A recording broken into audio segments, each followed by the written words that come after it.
Pero ipinakita ni Jesus, nakikita na tuloy ang Diyos sa pamamagitan ni Jesus.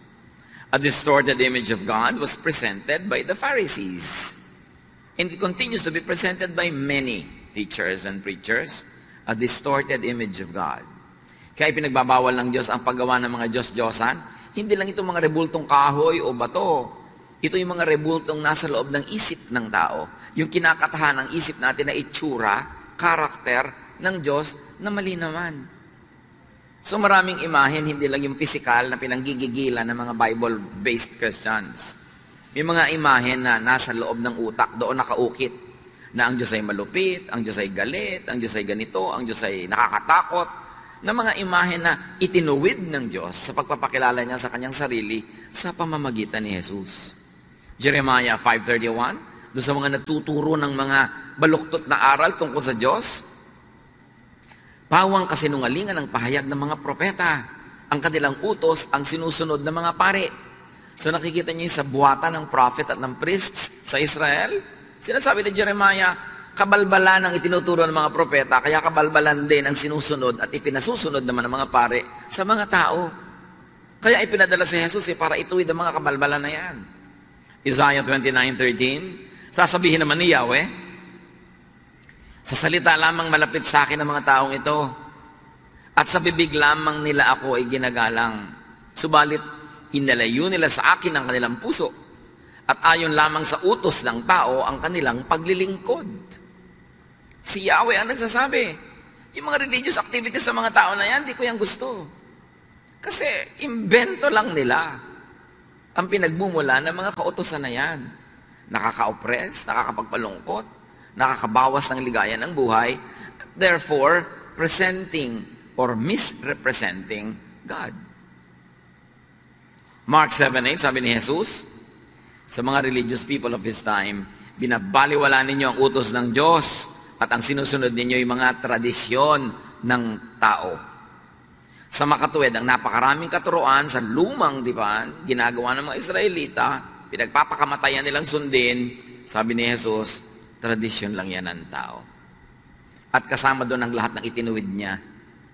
10 walang gagawa pag Sabat, bawal ang kumain nito't gano'n, ng mga babae, bawal sa ministry, etc., etc. Sabi niya yan, gawa lang yan ng tao. Kaya itinuwid niya. Worshipping God as presented, as represented by Jesus, gives salvation, acceptance, not rejection, peace, not trouble, rest, which all amount to happiness. Pag sumamba ka sa Diyos, Diyos na ipinakikilala ni Jesus, ang bunga sa buhay mo noon, happiness. Gaan, hindi bigat. Laya, hindi tanikala, hindi kulungan. But worshiping the distorted image of God, misrepresented by many religious teachings, gives judgment, stress, and fatigue. Kaya marami mga tao habang nagiging mas religyoso, mas napapagod, mas sumasama ang ugali, mas lumulungkot, mas nagigilty. Pagka ang inuna mo ay mga kautusan, mga tradisyon, mga conservatism, hindi ka liligaya. Galatians 3:10-11, ang lahat ng nagtitiwala sa pagsunod sa kautusan ay nasa ilalim ng isang sumpa.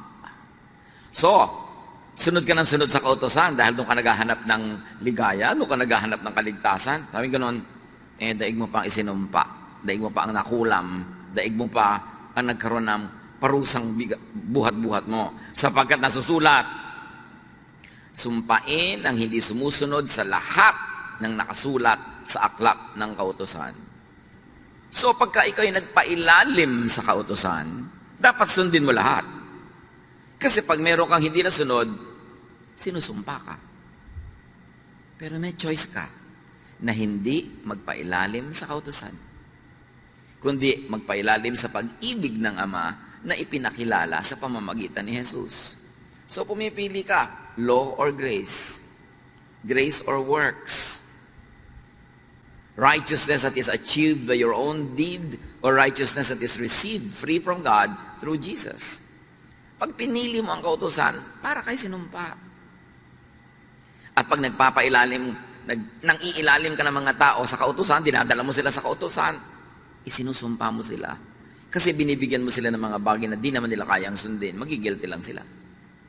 Mako-condemn lang sila. Ngayon, pag pinaghalo mo si Jesus at ang kautusan, kabaitan ng Diyos at lupit ng law, yung sumpa at yung blessing, lito ka. Kaya may mga araw na masaya ka, may araw na hindi, may araw na tahimik ka, may araw na magulo ka. Lito ka kasi pinaghalo mo yung dalawang di dapat paghaluin. Verse 11. Malinaw na walang taong pinawawalang sala sa paningin ng Diyos sa pamamagitan ng kautusan. So pag sinikap mong sukatin ng iyong sarili, timbangin ang iyong sarili sa kautusan, lagi kang bagsak. Sayang ang religion. Walang dinalang kapayapaan, kaguluhan lang. Matthew 23, 2 and 4, sabi mismo ni Jesus, ang mga tagapagturo ng kautusan at ang mga pariseo, ang kinikilalang tagapagpaliwanag ng kautusan ni Moses. Nagpapataw sila ng mabibigat na pasanin sa mga tao, ngunit ni daliri ay ayaw nilang igalaw upang tumulong sa pagpasan ng mga iyon. Pag sumunod ka daw sa mga pariseo at yung mga modern versions nila today, kasi sinasabi nila, tagasunod sila, tagapagpaliwanag ng utos ni Moses, dinadaganan kanila ng ubot ng bigat na dalahin at hindi kanila tutulungan sa paghihirap mo. In fact, dadagdagan nila yun ng pag-uusig at paghuhusga tuwing kulang ka. Lagi ka namang kulang. So, lagi kang pagod. So, be happy. Worship God as represented, as presented by Jesus. Anong Diyos ba yung ipinakilala ni Jesus? Ba't siya ipinadala? Para ituwid ang mali, itama ang liko, liwanagan ang madilim. Ipakilala ang Ama sa tamang paraan. Napakahalagang makilala ang Ama sa pamamagitan ng anak. Because He is the image of the invisible God.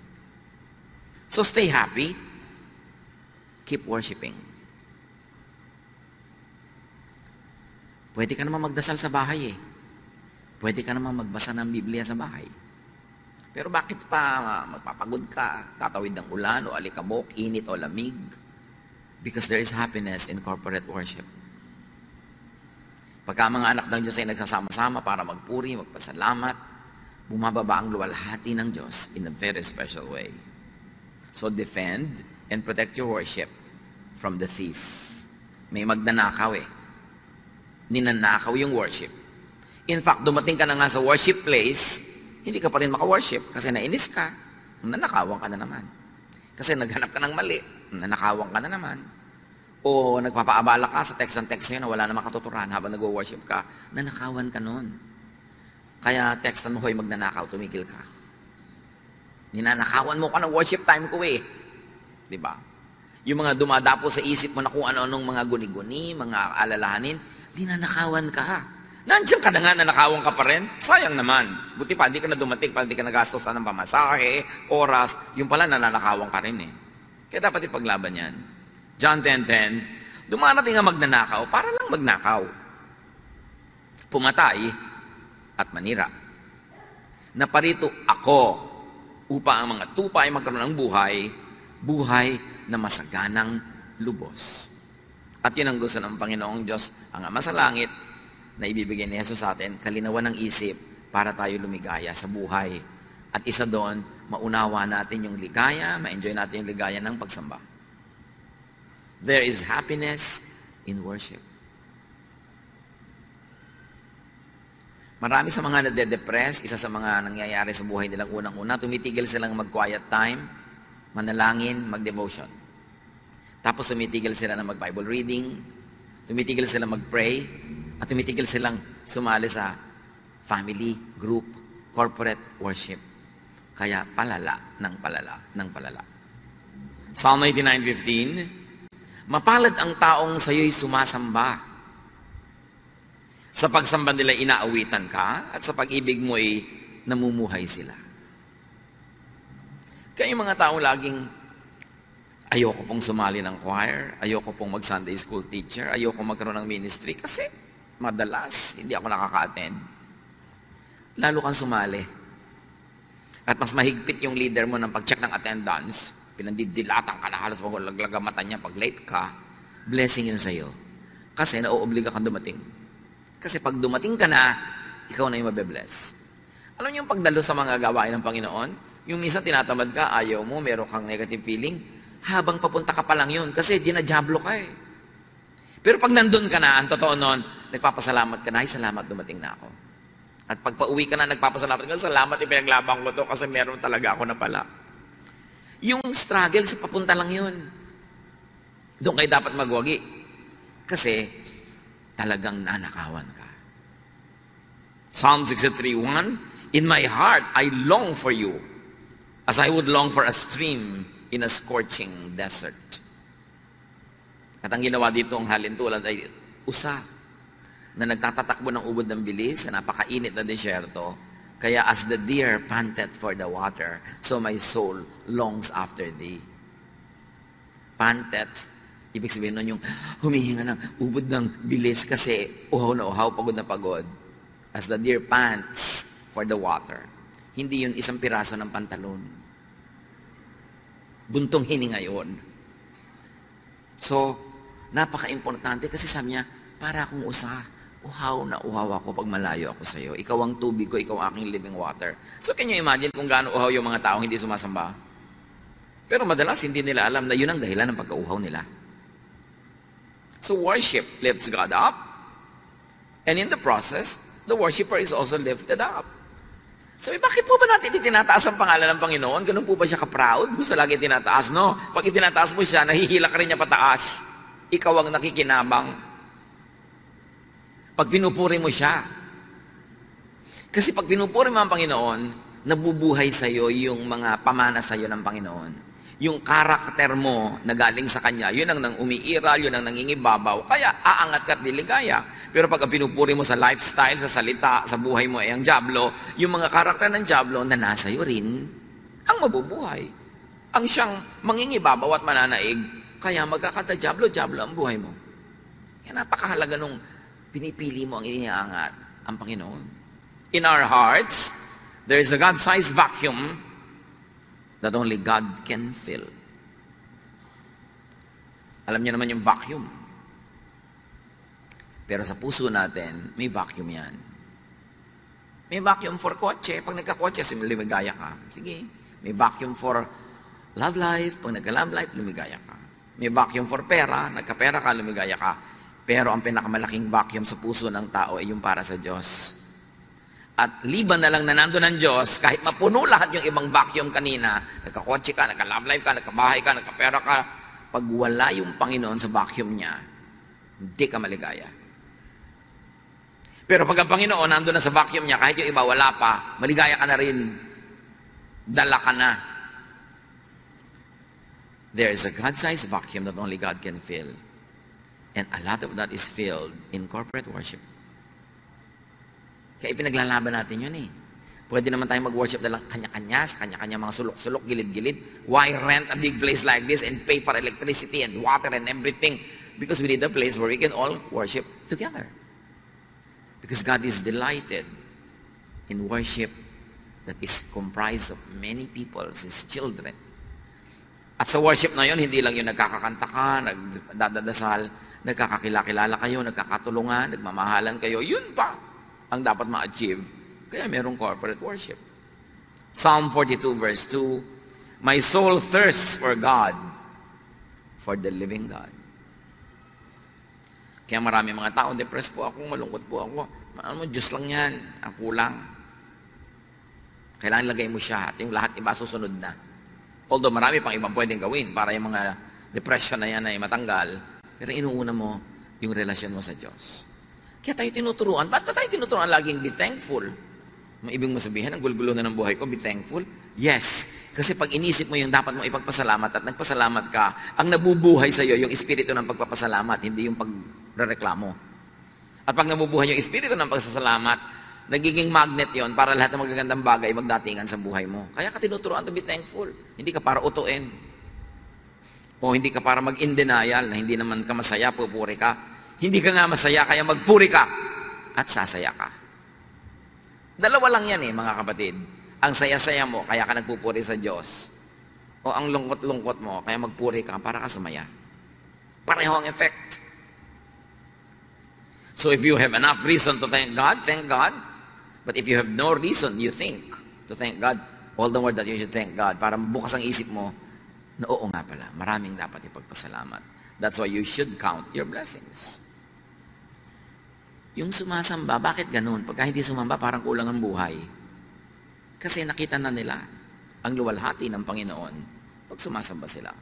Psalm 63:2, I have seen your power and your glory in the place of worship. Or translated another way, also very correctly, grammatically, is when I worship. I see your power and your glory when I worship. And it is I, not we, kasi personal. Pag sumasamba ka sa Panginoon, ikaw ang nakakadama. Nakikita mo, hindi ng mata, yung kaluwalhatian ng Diyos. Nakikita ng spiritual eyes mo yun. That's why you are filled up. You are uplifted.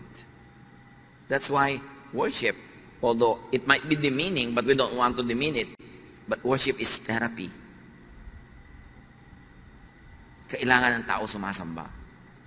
Kailangan nga, kaya pag may kumakanta, dapat tama siya sa tono. Kasi sambang-samba ka na, tapos biglang, ay, half note. Diba?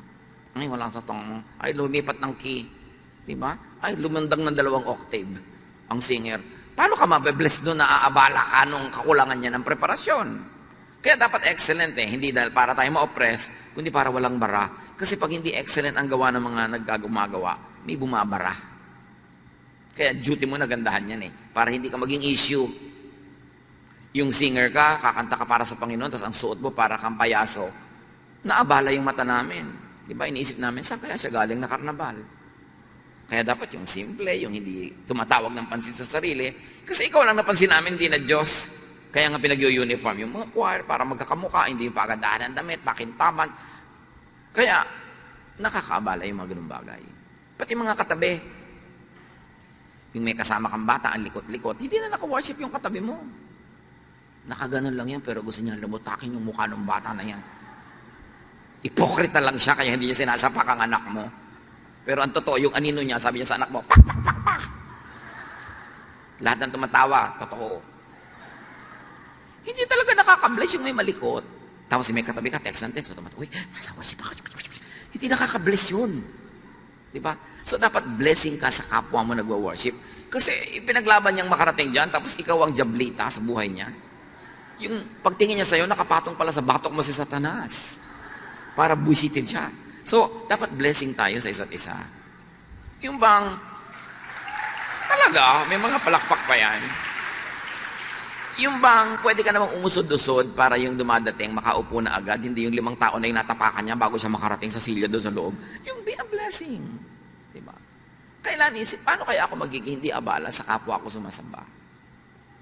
Nagko-concentrate siya, dadaan ako, mamaya na lang. Pwede ko pa namang hindi gawin yung gusto kong gawin ngayon para hindi ako makaabala sa kapwa. Because when we are at worship, God is in His holy temple. And that temple is not a building. The temple is our heart. At dapat hindi yun nagugulo. Psalm 63:3, your love means more than life to me. And I praise you. Yun, Panginoon, ang mahalaga sa akin, yung pagmamahal niyo. At pag worship ako, nagpe-pray ako, nagpapasalamat ako, lalong lumilinaw sa akin na mahal niyo nga ako.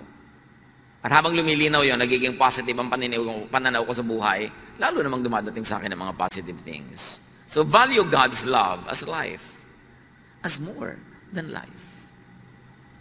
And you celebrate God's love at worship. And remember, ang topic natin is how to be happy. And we focus on one very powerful way to be happy. Be worshipful. Stay happy. Psalm 63:4-5. As long as I live, I will pray to you. I will sing joyful praises and be filled with excitement like a guest at a banquet. Masaya.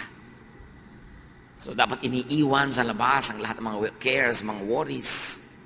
Pupunta ka ba lang sa worship, itapon mo na yung mga nagpapaalala sa'yo, gumugulo sa'yo, para nakalagay ka sa tamang lugar. Put yourself in a path of blessing.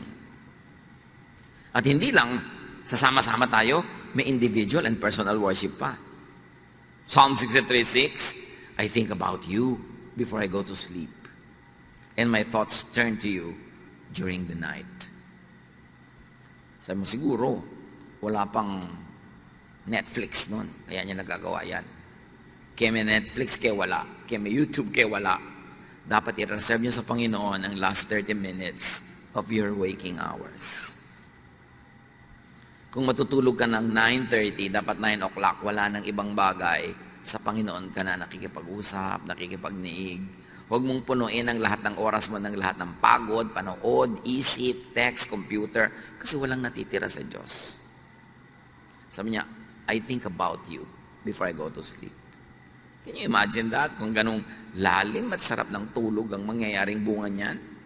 My thoughts turn to you during the night. So think of God before going to sleep and think of God in your sleep. Kasi ang natutulog lang naman katawan, yung isip gising pa, nananaginip pa nga yun, di ba? Kung ano pa pinag-iisip ng isip. At kung kayo merong problemang hindi nyo alam ang solusyon, may tanong na hindi nyo alam ang sagot, may pasya kayo na hindi nyo mapagpasyahan, bago kayo matulog, sabi nyo, Lord, ibigay nyo po sa akin habang tulog ako para paggising ko nandun na. It works. But you have to think of God before you go to sleep. You have to dedicate your sleep to God. Psalm 63, 7-8. You have helped me, and I sing happy songs in the shadow of your wings. I stay close to you, and your powerful arm supports me. Deep happiness, joy is in dwelling in the house of the Lord. And that house is not always a physical house. Most importantly, it is your mind. Make your mind, make your thought the habitation of the divine. Gawin natin ang ating isip na tahanan ng Diyos, hindi tahanan ng kung sino-sino. Joy is in being in a state of spiritual oneness with God and God's family. Kaya nagtuturo ng forgiveness. Kaya nagtuturo ng helping one another para may love. At pag may love, may iba pang napuproduce na happiness para sa bawat isang participant in the production of that love. Pag may minamahal ka, may pinapatawad ka, may nare-release na blessing sa kanya at sa iyo at sa lahat ng nakapaligid sa inyo. And that blessing is more than the sum total of everything you do. Nagpatawad ka ng isa, nagpatawad siya ng isa, ang blessing nyo, 10. Namumultiply. Tuwing nagpapatawad ka, merong bangko sa langit na biglang bumubukas at nakaka-withdraw ka ng happiness. Kaya ka tinuturo magpatawad. Hindi para ka ipaapi. Lugi naman po ako pag nagpatawad ako. O sige, huwag kang magpatawad. Tingnan natin kung hindi mas marami kang lugi. Yun lang may galit kang kinikim-kim, lugi ka na nun eh. Ang laking kalugihan yun.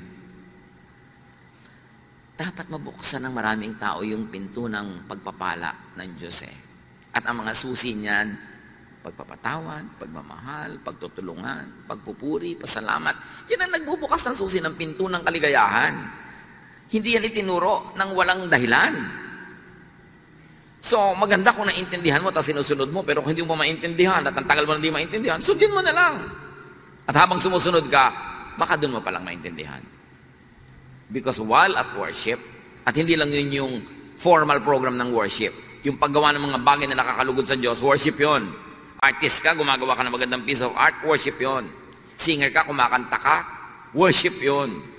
At walang secular o holy songs. Lahat ng songs sa Diyos. Ang mahalaga yung content.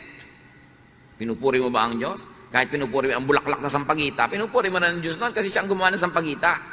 May mga churches bawal kumanta ng secular song. Ano ba yung secular song? Sino umimbento ng kahulugan ng secular? Walang secular. Because the earth is the Lord's and everything in it. Lahat sa Diyos. Ang mahalaga, paano mo ginagamit yon? Nakakaluwalhati ba sa Diyos? O hindi? Pwede po ba kami kumanta sa worship ng sampagita flower? Pwede, basta ipaliwanag mong sa pagpuri mo sa sampagita, ang pinupuri mo ay nag-create ng sampagita. Aamoy-amoy ka pa din, nagpapasalamat ka sa Panginoon sa scent ng sampagita. Kaya lang baka naman mamaya yung kanta mo na to sa talong, okra, bahay kubo na yun. So, why not? Pero huwag naman laging puro ganun dahil hindi naman malinaw lagi yung mensahe nun eh. Pero why not? For variety. Basta God glorifying. Napakahalaga na makita mo na you can worship God through anything and everything you do. O ikaw ay nanay, wala kayong kabudget-budget, ang ulam nyo lang kamatis at saka tuyo. Basta mo nalang ibinato kaldo sa kaprasong plastic na plato yung kamatis at tuyo. Pwede mo nang arrange na maganda, hiniwa-hiwa mo yung kamatis, konting smiley pa. Worship yon. You're worshiping God by glorifying Him na kahit kamatis at tuyo yon, ang ganda ng presentation because God is God of beauty. And then liligaya ka pag ganun. Psalm 23:6. Surely your goodness and love will follow me all the days of my life, and I will dwell in the house of the Lord forever. Again, it's not a physical house. Pag yung goodness mo, yung love mo, nakikita sa buhay ko at ginagawa ko araw-araw, daig ko pa ang nasa templo araw-araw. Because my life and my lifestyle becomes your temple. Therefore, with anything and everything I do, I worship. I celebrate life. I live thankfully and gratefully. Psalm 84, 1-4, how lovely is your dwelling place, Lord Almighty. My soul yearns, even faints for the courts of the Lord. My heart and my flesh cry out for the living God. And up to a point, pwede natin yung i-apply sa places. Gusto ko pong mapunta sa bulwagan ng Panginoon. Nakaka-worship ako, may fellowship pa, masaya, nakakagaan. At yung bulwagan na pwede rin nasa puso mo lamang. Even the sparrow has found a home, and the swallow a nest for herself, where she may have her young, a place near your altar. Lord Almighty, my King, and my God. So kahit daw mga ibon-ibon, natutuwa na pumunta sa mga templo, di ba? Yung mga places of worship, lalo matataas, tinitira ng mga ibon. So it's a kind of metaphor na kahit mga ibang mga nilalang ng Diyos, gustong lagi nilang nasa malapit sa templo. Again, the temple should go beyond the physical meaning, but go to the spiritual meaning. I like to be near you, to behold your beauty, to sing of you, about you, and to you. Blessed are those who dwell in your house. They are ever praising you. So happiness actually is really emotion. And emotion is nothing but brain and blood chemistry. So pwede natin na ayusin ang ating blood and brain chemistry para mag-create ng emotion that is happy. Yan ang ginagawa ng mga maraming therapists. Yung pinapaamoy ka na mabango, pinapakita ka na magandang view, pinapaninig ka ng mga tunog-tunog ng ulan. Because when your brain is induced to be happy, the brain commands the blood to change its chemistry, and you become happy. Because happiness, like all emotions, is chemistry. Kaya may mga negative chemistry na nakaka-deceive, yung mga yung higop ng higop at amoy ng rugby, hindi nagugutom. Kasi niloloko sila ng utak nila, nabusog sila. Kaya yung mga nagtitake ng mga ibang drugs, kahit 3 araw na gising, kasi niloloko sila ng drug na hindi sila inaantok. May negative effect, pero may positive effect ang ganyan mga bagay. So be and stay happy. Think thoughts that make you happy. When you think happy, your brain is happy, your brain commands your blood and your whole body to be happy. But when you think sadness, when you think horror, when you think fear, your brain commands every part of your body to produce fear, anxiety, worry. So it's all a thought. Masaya kayo, masaya, kumakain, ang ligaligaya, biglang yung nakaalala yung asawa niyong malayo na biglang bakasyon, nangangalo niya. Diba, bigla mag-iinit ang mga paligid ng tenga mo, maiiba ang tibok ng iyong puso, magagalit ka na, wawala ka ng gana, mahirap lumulon, dahil lang yan sa naisip mo. Actually, wala ka pa nakita. Kasi ang iniisip mo, nagiging ganun ka. Can you imagine kung paano tinotorture ng mga taong selosa ang sarili nila? Ng mga taong mainggitin, mga taong magagalitin, mga taong mapaghanap ng mali, tinotorture nyo ang inyong sarili. Kasi kung anong isipin ninyo, yun ang iuutos ng utak nyo sa lahat ng bahagi ng iyong katawan na sundin. That's why you can think yourself into happiness. You can think yourself into sadness. That's why it's very, very important to be in command of your mind, of your brain. If you think happy thoughts, you'll be happy. Kaya sabi sa Philippians 4:8, what is praiseworthy, think of it. Yeah. Whatever is pure, whatever is godly, whatever is beautiful, whatever is praiseworthy, think about such things. May nagpadala sa'yo ng pagkain, hindi masarap, iisipin pa, iniinis niya ako ha. Pinapadala niya ako ng matabang na sinigang. So ano mangyayari sa'yo? Di negative ka, lulungkot ka, magagalit ka. Pero inisip ko, wow, kahit walang lasa, at least naalala ako. Gawin ko ng fertilizer. Oh, di ang saya mo, nasa pag-iisip mo lang yan eh. You are what you think. You are how you think. So, can you imagine when you are angry or jealous or discontented, nilalason mo ang iyong katawan. Kasi lahat ng negative thoughts, nagre-release ng toxins in your blood. So, nilalason mo ang iyong sarili. Kaya tayo inuutosang, magpatawad ka na. Kalimutan mo na yan. Hindi ko pumalimutan. O sige, talaga namang may brain ka kasi, so hindi mo malimutan kasi may memory ka, pero magpatawad ka na rin. I cannot forget po. Sige, forget the forgetting. Just forgive. Think of God. Yan ang pampasaya. Pero kung iniisip mo, Diyos ko, malapit na yata second coming. Judgment day na, end of the world.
Negative na naman ang naisip mo. Huwag mo pag-iisipin yan. Problema yan ng Diyos. Sabi nga ni Jesus, ako nga hindi ko alam kung kailan. Buti ka pa, alam mo. Diba? Nadaig mo pa ako, alam mo yung date.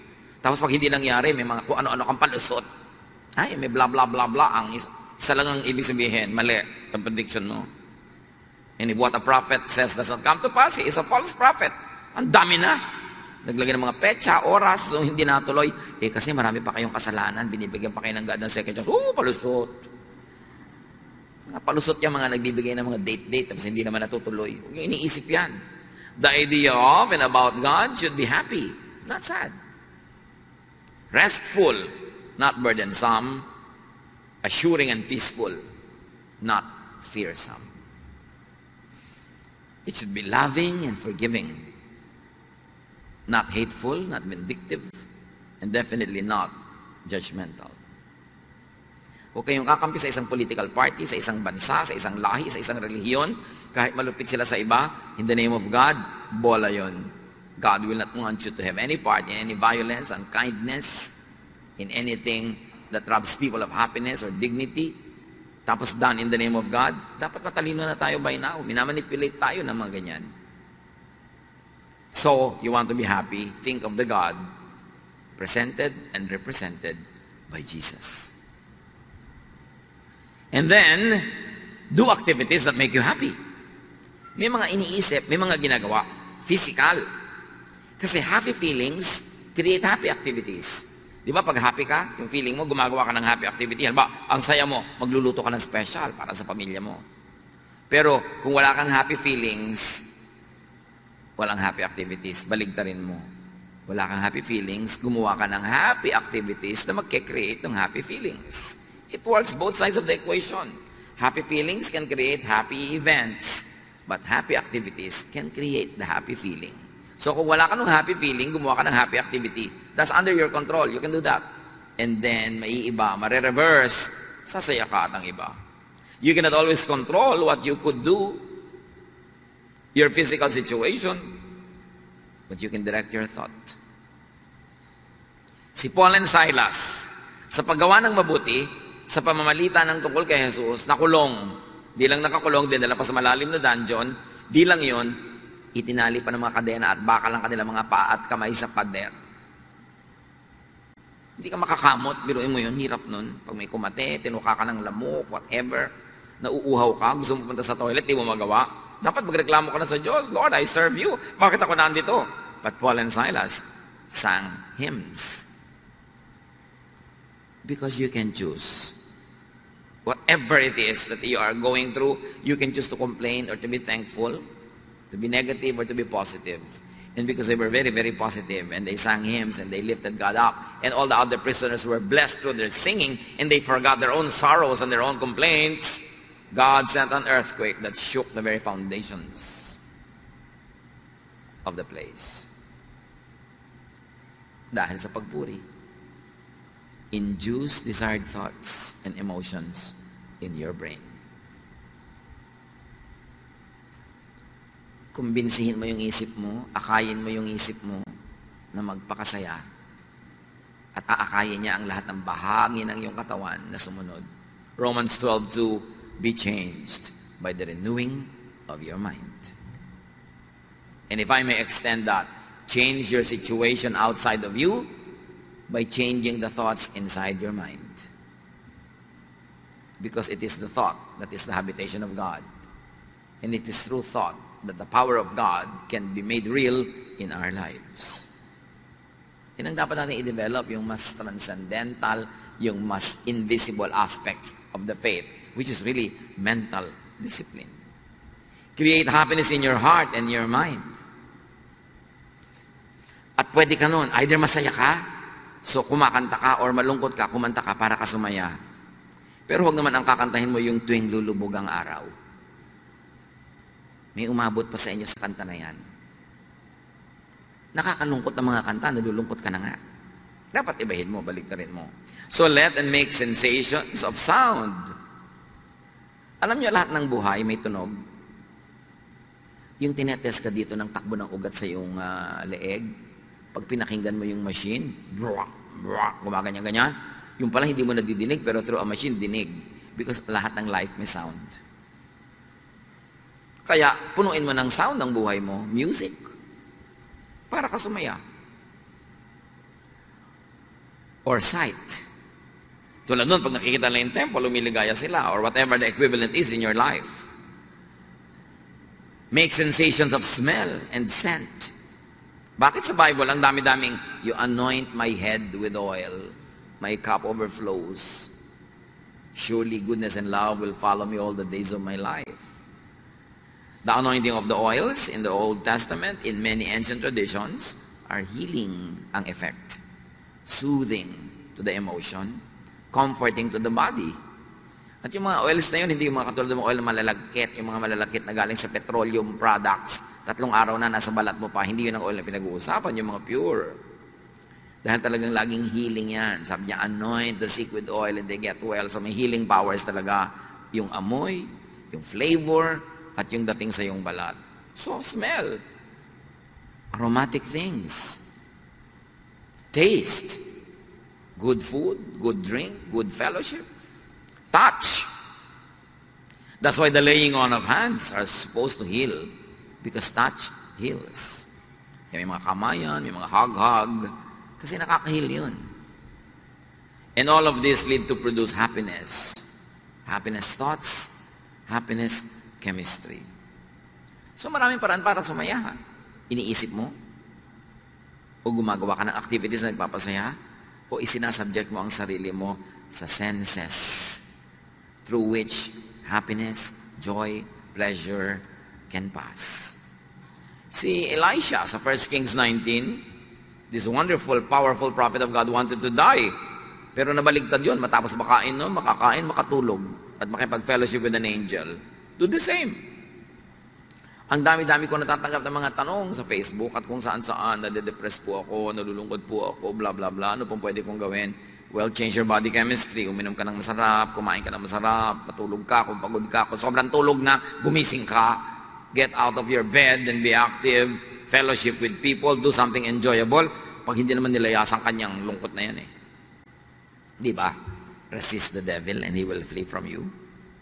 You don't have to fight the devil. You just have to resist. So may spirit of sadness, resist it. How do you resist it? Not by entertaining it.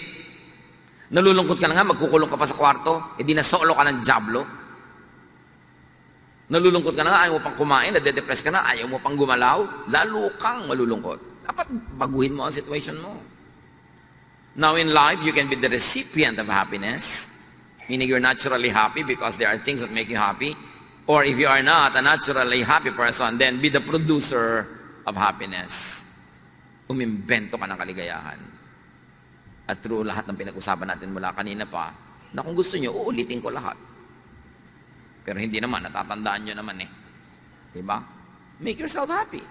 Think of God. Change your thoughts. Use physical things to make you happy. Senses, smell, sight. Create and produce happiness with directed thought. If you don't direct your thoughts, the devil will. That's why you have to control your thoughts. Direct your thoughts. Create and produce happiness with activity. Kaya malaking therapy yung may ministry, lalo kung committed ka talaga, kahit na tinatamad ka, medyo mabigat ang pakiramdam mo, dadating ka pa rin, ang ending sumaya ka. Na iba ang takbo ng iyong buhay. Create happiness with sensations, with aroma, with taste. Anoint with oils. Very important yun. Makikita mo yung ministry ng mga ganong bagay. 1 Corinthians 9:27. Subalit pinahihirapan ko ang aking katawan at sinusupil ko upang sa gayo hindi ko ako maalis sa paligsahan pagkatapos kong mangaral sa iba. Now, bago kayo maghampas-hampas sa sarili at magpahirap, ang tinutukoy lang naman ni Pablo dito, nag-i-exercise ako ng self-control para yung goal ko mangyari. Yung katawan ko tinatamad na bumangon, ibabangon ko yan kasi ang tagal ko na nakahiga eh. Yung katawan ko gustong maging mapagsarili lamang pero lungkot naman ang bunga. Well, pipilitin ko ang katawan ko na makisalamuha, makipagkapwa, dahil baka yun ang nawawalang element sa aking buhay. Philippians 4:13, ang lahat ng ito ay magagawa ko dahil sa lakas na kaloob sa akin ni Kristo. Sabi natin kanina pa paulit-ulit, worship the God presented and represented by Jesus. What is the image of God and the image of heaven that Jesus presents? The image of heaven, the paradigm or symbolism of life that Jesus presents is a happy one. Kaya kung minsan, I'm very uncomfortable with yung image ni Jesus na lagi nasa krus. Para namang ilang oras lang naman siyang nasa krus, tapos forever ayaw mo nang alisin doon, nakapako na. If ever there are images in religious statuary that's very uplifting, it is the risen Christ. Ang lungkot-lungkot naman ng imahe ng crucifix eh. Tapos nasa ospital ka, nag-aagaw buhay ka na, yung pa ang nakita mo pagdilat mo, nasa heaven na ba ako? Diba? Bakit kailangan yun? Kailangan malungkot? Sasandali lang naman yung nangyari. We appreciate the meaning of the cross, but do not trap Jesus in the cross. He was there only for a few hours. Ang image na ipinapakita sa atin ni Jesus tungkol sa kalangitan, sa paghahari ng Diyos, ay makikita sa kanyang hilig magpakain. Pinakamadalas at pinakamadramatic ang mga pagpapakain ng Panginoon sa mga tao. Like, Jesus fed the 5,000 miraculously with 5 loaves and 2 fish. And then the lasting image of Jesus that we keep repeating is the Lord's Supper, eating, drinking. And the Lord was accused of eating with sinners. He was called a glutton and a drunkard. The first miracle was to produce wine at a wedding in Cana. And the parable, the symbol of heaven, symbolized by the wedding banquet, is that anyone and everyone is invited. This is all about food. This is all about sharing a fellowship. This is all about the table. This is enjoyment. This is happiness. This is the message of God through Jesus. Enjoyment, happiness. By being together, by sharing, by eating together. We do not see episodes of Jesus eating alone. He was always feeding people. After the resurrection, his disciples went fishing. Pagbalik nila sa shore, nagbabarbecue na si Jesus. May mga sinugba na ng mga fish. Nagpapakain siya. Tapos sabi pa niya, the risen Christ enters a room through the wall and says, may makakain ba dito? You know why eating lagi? Because when people eat, they sit together. And when they sit together, they chat, they laugh, they share life, they share problems. Somebody has a problem, somebody offers a solution. It's a fellowship. This is the heaven that Jesus presents. That's why the examples of heaven is always a banquet. You lead me to your banqueting table. Your banner over me is love. Laging ganun. Lagi siya nagpapakain. And in the Gospels, in case you haven't noticed yet, Jesus prefers eating more than fasting. Kaya siya yung sinabihan, sabi ng mga religious people, bakit ang amo nyo, hindi kayo nagpa-fast? Hindi katulad ni John. At para na lang walang maraming usapan, sabi ni Jesus, nandito pa ako, so feasting muna, walang fasting. Pero wala naman siya inutos sa kanyang mga disciples na mag-fast kayo lagi. Tapos sasali ka sa mga simbahan na lagi nagpa-fast, mukha ka tuloy bungo. Ibig mo sabihin, nilikha ng Diyos siya sikmura mo para gutumin. Paminsan-minsan, fasting, it could be healthy, it could be helpful, but it was never glorified by Jesus. In case you forgot that Jesus is the model, He is the image of the invisible God.